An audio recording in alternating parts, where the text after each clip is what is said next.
All right. Do. We need a theme song. It feels good to be alive. Born. So it's Doc and Snacker back from our Hiatus. Yeah, another hiatus. We do, it's season 3. Yeah, back from 6 months without sugar. Oh yeah, well, I wish. So season 3, Doc and Snacker. I'm Kyle Christ, the snacker of Doc and Snacker. I'm a junk food junkie, a fast food foodie, if you will. See, I'm Dr. Mike. I am a practicing physician. I actually am about all things healthy. And I want nothing less than everyone to eat in a way that would optimize their body. How about that? The way they feel about the body, and also a way that could, I'll be as bold to say, extend your life. Wow. Is a doctor trying to extend our lives. Yeah. What a strange idea. So, tell us, you were telling me in the hallway about your new philosophy for this year. Let's start there. So what I started doing, I tried a couple different eating plans that I would say the best way to say it was it just sucks. Like there's changes that I made with the way I eat that included less calories, less junk food, obviously, and there was I tried the intermittent fasting. Oh, really? So intermittent fasting, and it sucked in the morning because of the long period of time without any food. So it was hard to function. And as I served time in the United States Marine Corps, proud to serve. And I remember a philosophy we learned: embrace the suck. Embrace the suck is kind of like it's a way to, the Webster's definition would be to consciously accept or appreciate something that is extremely unpleasant, but unavoidable for forward progression. So my choice was the intermittent fasting. So to progress with intermittent fasting, you have to fast, right? Yeah. And it's extremely unpleasant, but that's the way you make progress with that. And so how would you embrace it? How would you embrace So when I'm suck? standing there at like, say, 10 o'clock in the morning, so I fasted from wake up time, which for me is usually 6 or 7 o'clock, until noon. So I would say I'm going to start eating at noon. So it's around 9:30. I'm kind of working, not working, sitting there with this stomach screaming at you. Yeah, the pain starts. And then you're negotiating with yourself. And I just screamed to myself, ETS, embrace the suck. You got to like this is the way. And then it does chill out. It does.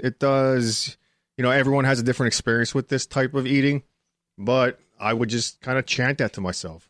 Embrace the suck. Embrace the suck. And you didn't eat until noon. I would eat till noon. I would wait till noon but after a couple of days, it wasn't that bad. And then, I could push it to 1 o'clock, 2 o'clock. That doesn't sound like intermittent fasting. Yeah. That sounds like all day fasting. Yeah. There's different variations. I'm not inventing the wheel here with this one, but reinventing the wheel with this one.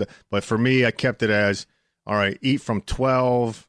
I use like 8 o'clock roughly, from 12 to 8, and not necessarily anything you wanted. I still kind of kept to like ideally it would be like 2,000 calories, 50% protein, 30 to 40% carbs, and then the rest in fat. All, of course, considered good sources of those, which we could argue, that's a whole other. So 2,000 calories in 8 hours, that seems, what would you be eating? So I tried to do like 5, say exactly, depending on the mood. If I was in the mood, it's all about eggs. So if you're in the mood to eat eggs, Oh, who isn't in the mood to eat eggs? But at 1 o'clock, at 12 o'clock could be harder. I don't know. I think we're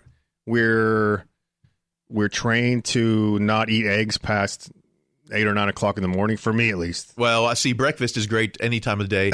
And then two or three fried eggs. I think that's, yeah. So 2 to 3 eggs, either scrambled or however, and then a bowl of oatmeal, oatmeal with a little bit of fruit. So that's a carb now. That's about, right? But that's a good carb. Okay. Considered decent. That's about 350, depending on how many, how big a scoop of oatmeal you use. And then throw a little bit of fruit in there, some berries. And then 3 hours later, 1 to 1.5 cups of rice, and then a chicken breast, And then in between, you got some nuts if you want to throw some nuts in there. And then try to follow that same plan. Pretty simple. Like maybe 3 hours later, another protein, chicken, fish. That adds up to rice. 2,000? That seems pretty lean. So you're talking chicken and a cup of rice. That seems pretty lean. And then to close it out, if I would fall short a little bit, I would close the night out with some yogurt, 0% fat. I don't know how it's FAG. You ever see that? Like it's yeah, people know this one. I know the zero sugar, zero fat, zero carbs. But it's good there's like 20 grams of protein per cup of that. So 1 cup of that, throw in some peanut butter, scoop of good peanut butter. Really? And then some more fruit.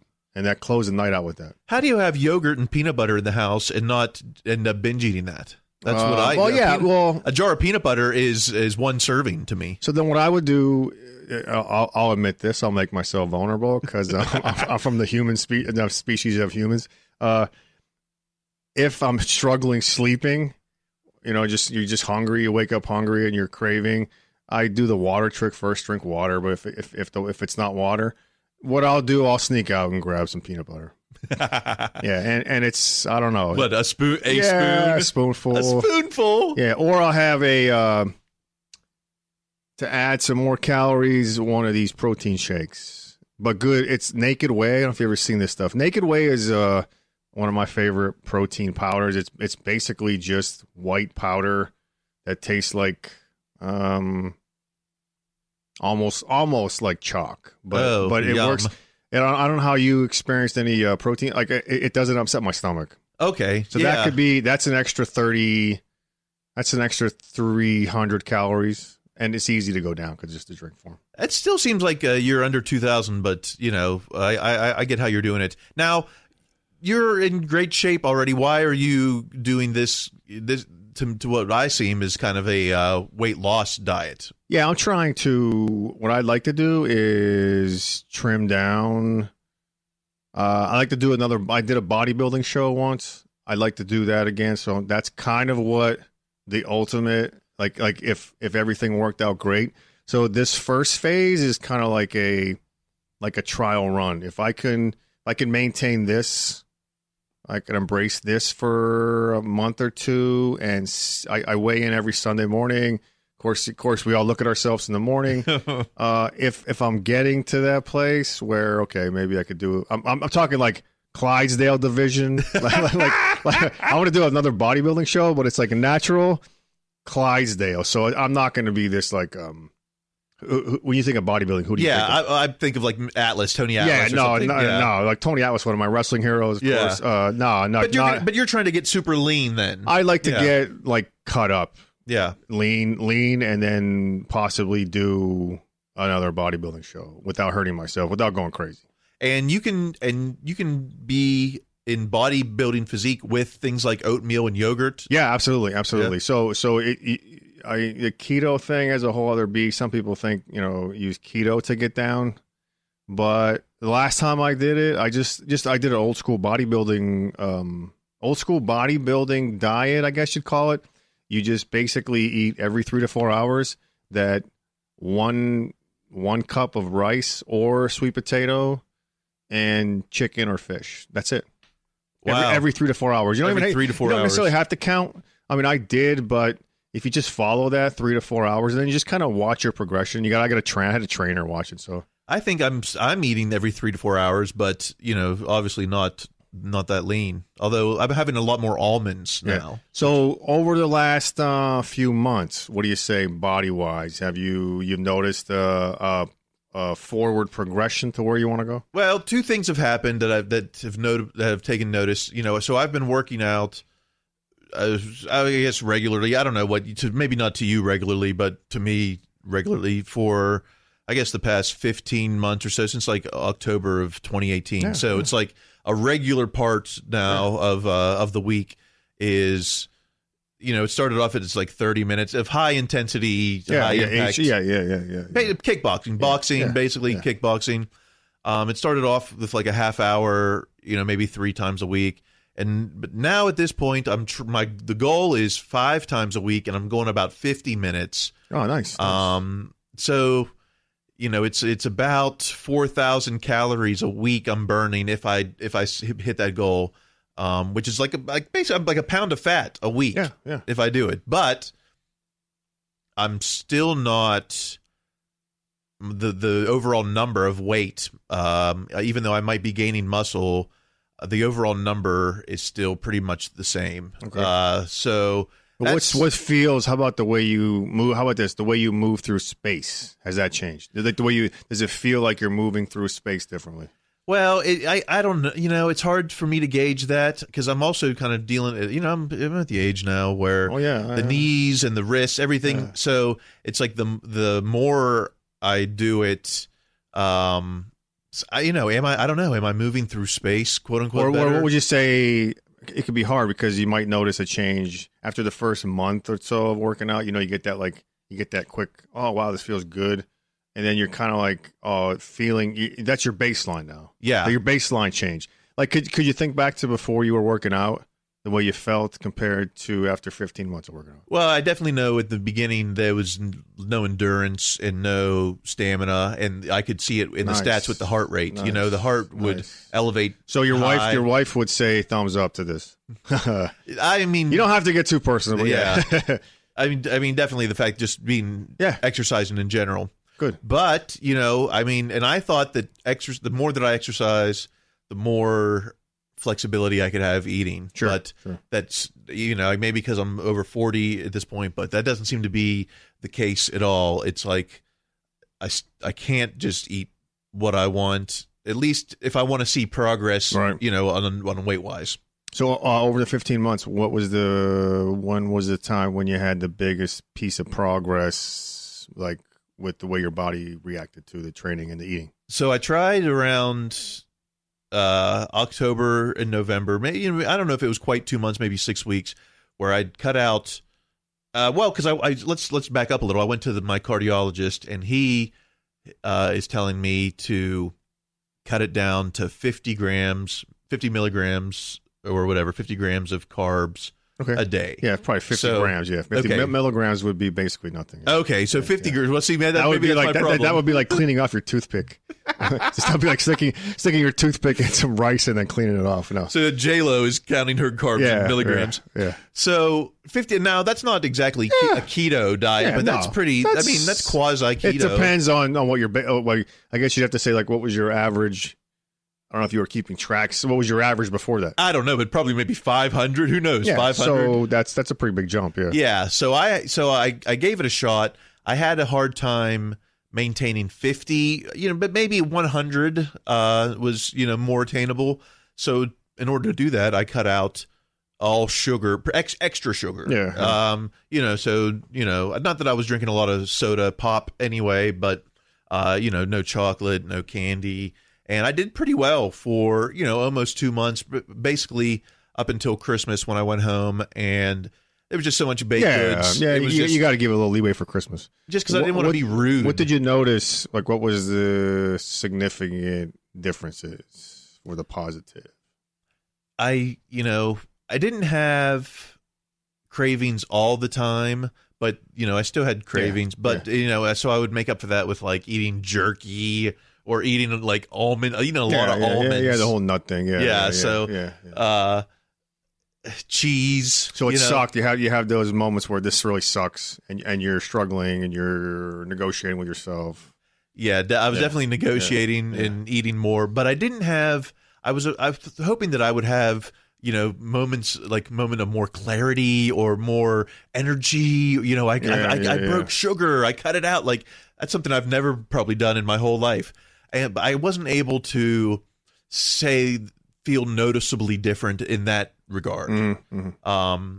But you weren't worse. It wasn't worse. Certainly wasn't worse. Like when you were struggling with, say, you struggled day to day with cravings, did that take away from the energy you spent in the gym or no? No, you still were able to go 110% in the gym. Yeah, mostly. Really, what I've noticed is that it's my water intake that really affects my energy at the gym. If I'm dehydrated, that's when I'm noticing because I wear the heart monitor, so I can see my stats right on the wall, and so I can see if my heart rate is up, and I'm just like, what's going on? Like, why is my and it's usually water and hydration.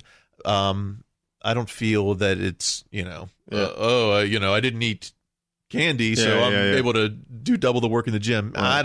I didn't notice anything like that. Yeah, I got you. So what's your you got a water routine every day? Not really, other than just I'm carrying. I keep a jug. I buy it by the gallon instead of buying a dozen cups of bottles of water every day. So I try to keep a gallon jug on me. I'm not drinking an entire one of those every day, but maybe every 2 days, or I'm always just trying to keep a jug of water around. And do you how do you measure this stuff? You weigh yourself? I've been weighing myself. Okay. When do you weigh yourself? After a good dump. That's okay. I don't know. I started doing it just in the morning. As soon as I don't have a scale in my house, but as soon as I wake up, just go to the gym without. I drink a little bit of water when I wake up, but I'll go to the gym on an empty stomach after a good night's sleep, and then use that.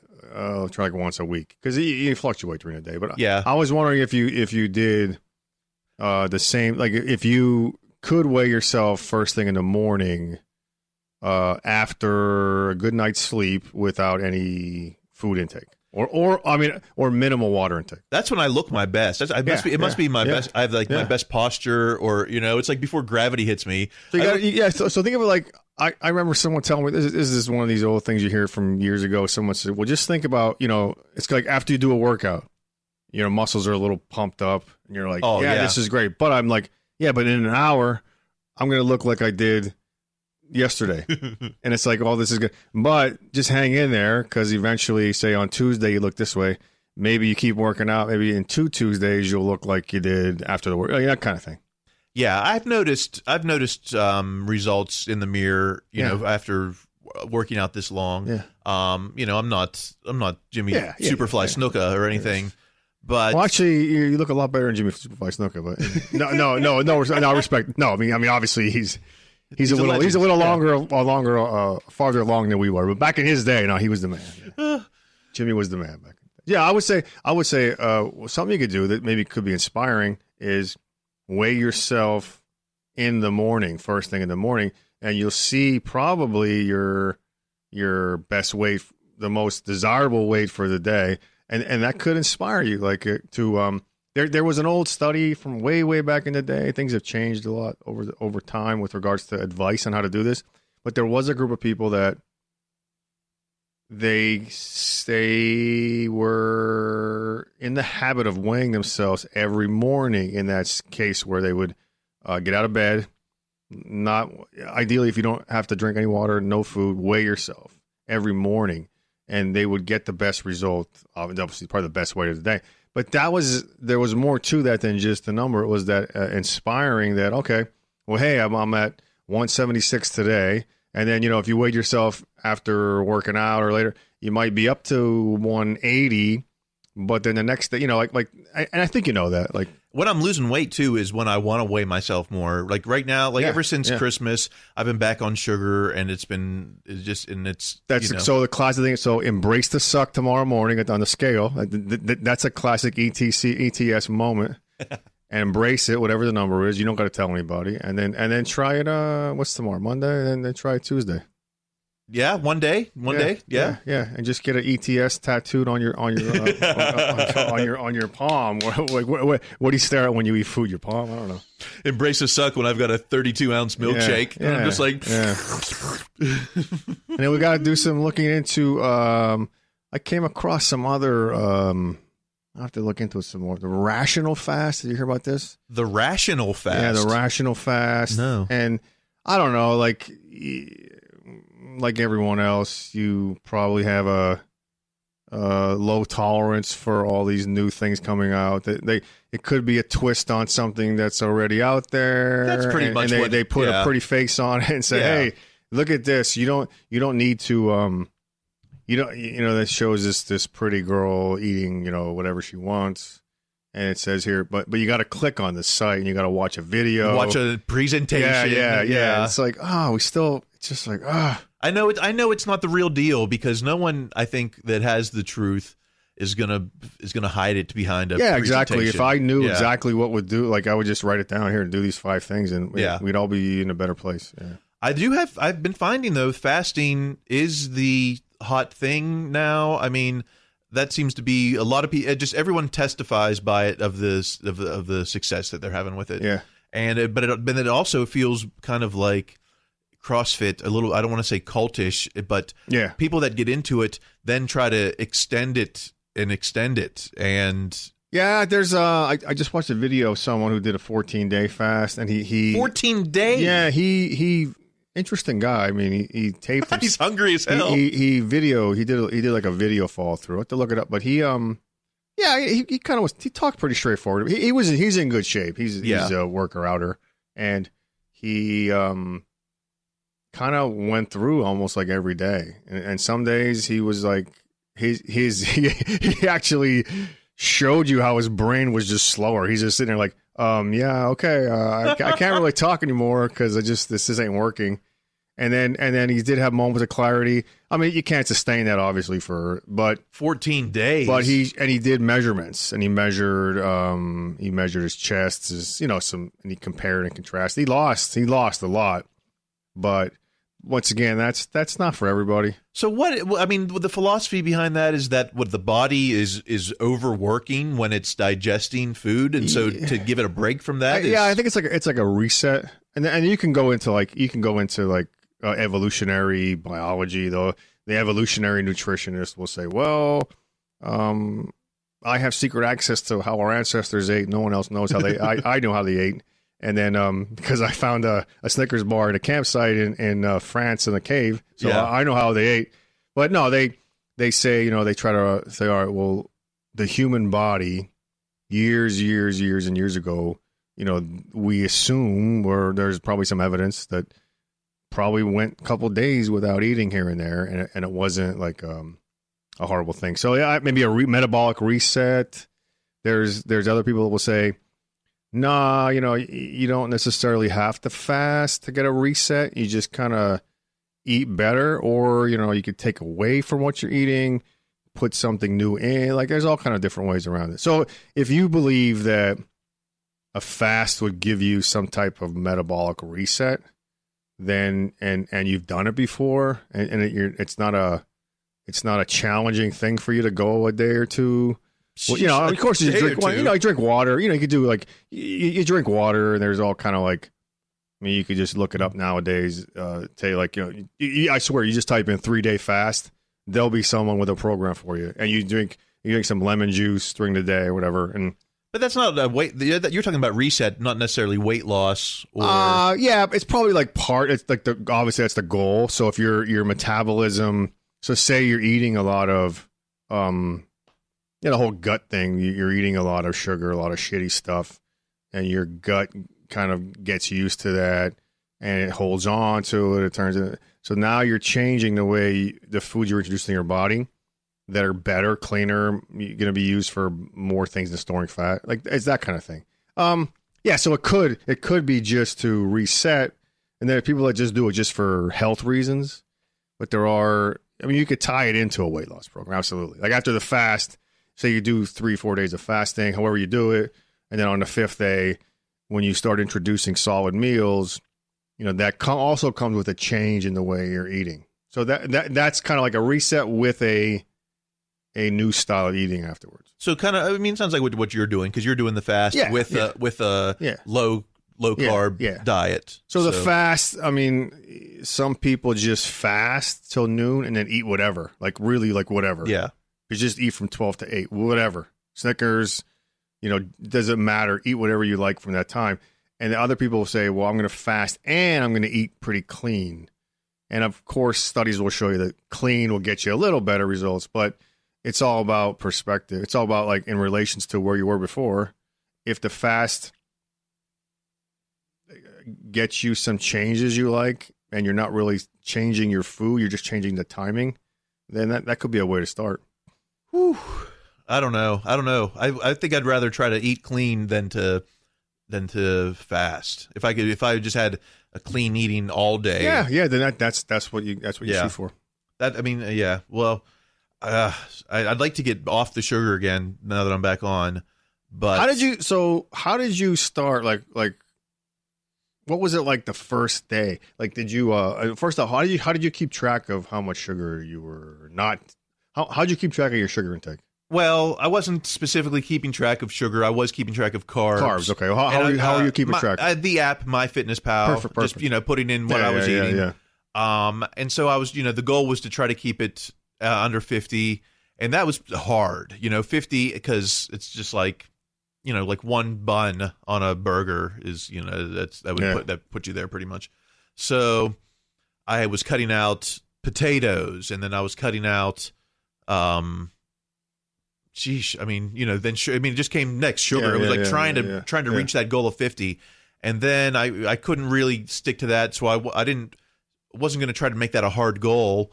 But once I had quit sugar for like 1 or 2 days, then I wanted to keep that going. So then, it became. So once you embrace the suck and you get, it's like that's the thing. Like it sucks that first day, second day, but then.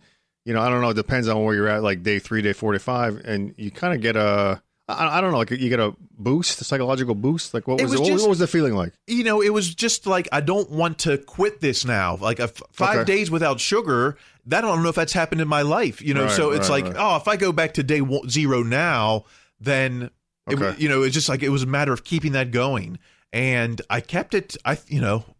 6 or 7 weeks, pretty. Yeah, it's impressive. Because I'm proud of you, kid. We went through Halloween because the Halloween candy was over there, and passed that by. We had sponsorships by Little Debbie. Yeah, the Great American. Here's some shit food in your face. That's America. Here's let's celebrate. How do we celebrate here? We celebrate with booze, excessive booze, excessive food, right? Fatty food. Yeah. I wasn't giving up the fast food. I would still. In fact, I was eating a lot of McDonald's, but I wasn't getting fries, no potatoes, and I wasn't getting, milkshakes or ice cream. And then the buns, you still get a bun, or would you just get the meat off the bun? Yeah, I would just order the, like a double cheeseburger, and I would, eat the bun and whatever. Like that was, my carbs were buns, bread. Yeah. That's pretty much it, but that'll get you up about to 100 a day, Yeah. Well, you did it. I mean, you did it once, so you see what it was like. So it's you have the psychological history or edge. Your brain remembers that. Okay, if day 1, day 2, day 3 probably was the most challenging, and then once you got through it, it wasn't that bad. And I went home for Christmas, so I said, I'm gonna let it go here because I didn't want to be rude to pass up all this stuff. Yeah. And then I've been on a jury. I was on a real heavy jury for January 6th till February 6th for a month. And so there was candy, there were cookies in the jury room, and it was really stressful. So I said, well, we'll wait for the jury to end. Now the jury ended Wednesday, and I have Girl Scout cookies, So I said, okay, as soon as I finish the Girl Scout cookies, then we're going to try to quit the sugar again. Okay. But, I've been... How many do you have left? 4 boxes. Oh, shit. Well, hey, you got some friends that have birthdays coming up? I don't know. Do I? I don't know. Well, you have a show coming up, right? With the band. Yeah. I mean, I've got some music shows coming up. So take the cookies and then throw them off. Do like a mosh pit with the cookies. Like throw them off to the. Ooh, if I was throwing Thin Mints into the crowd, that would be a hot. I would listen to that band. Yeah, exactly. There you go. B.B. King used to throw gold out at the end of a show. Oh, really? Yeah. So he throws some Thin Mints out. I know this is to sidetrack, but Solomon Burke would pop his own popcorn and then sell it at his own shows. Really? Yeah. That's dedication. Yeah. It's like if I was like selling wings to the comedy. Yeah, like, we're gonna take a little break. If anybody wants some Thin Mint Girl Scout cookies, I'll give it to you for half price. Maybe I should. I mean, my merch isn't selling. Maybe I should just be selling Girl Scout cookies. Yeah. I would say this though. How about this? If you've never really done it before, and I'll do it myself. Stick with. Weigh yourself. Do you have a scale at the house? Yeah. Perfect. And like every morning, the minute you get up, like that the driest thing. You know, people argue, don't do it. Just try that for a week. Try or every day, and then once again, if it's off by, don't get easy to say. Don't get frustrated. Blah blah blah blah blah. It's a process, but that could be a simple first step. Yeah. Weigh a day challenge. Weigh a day. The pesos. And like the most, one of my friends he used to work at a hardware store. He said, like in January, they sell scales. Oh, really? Off the charts, during January. Like that's until about February. That's the scale people season. People were like, that's January. It. Like, this scale doesn't work. Yeah. It's certainly not. You can't buy someone a scale for Christmas. Yeah. That's a horrible move. Yeah. So January is hot scale, and then by March, then the scales are on sale. Yeah, I mean that could be because you know how to eat. Like you don't really need any like how to do this, do that. It could be like there could be one. What do we call it? Like a Keystone Habit. Because there's a keystone, is the piece that holds the whole state together. Like the state of Pennsylvania is the keystone. The Keystone State. So if you have a keystone habit, one habit, say for example, weighing yourself every morning the minute you get up, that habit could be something that would lead you to other habits. Something like that. So our keystone. Maybe there's a better word for it, but it's like I like it. It's keystone. One of those habits where it's like it's not really that. It's between you and you. You can do it it's pretty easy. You just roll out of bed and jump on a scale. And then that could actually have an effect on all your choices during the day. More than just wanting. Obviously we all want these. We have a desired outcome. Of course, obviously if we did the habits that got us there, we would be here. So that could be like a matter of fact, I should buy a scale. I don't have a scale in my home. You don't? I have to go to the gym. I like it. But I should do that. And I think with me, I think that would be a habit that would, because I'd be really pissed if the next day, it went up after a day of intentional eating for a day or intentional, like a conscious effort to trim down and it doesn't show. You're either going to throw the scale out the window or you're going to like, all right, like cool heads prevail. All right, what can I do differently today?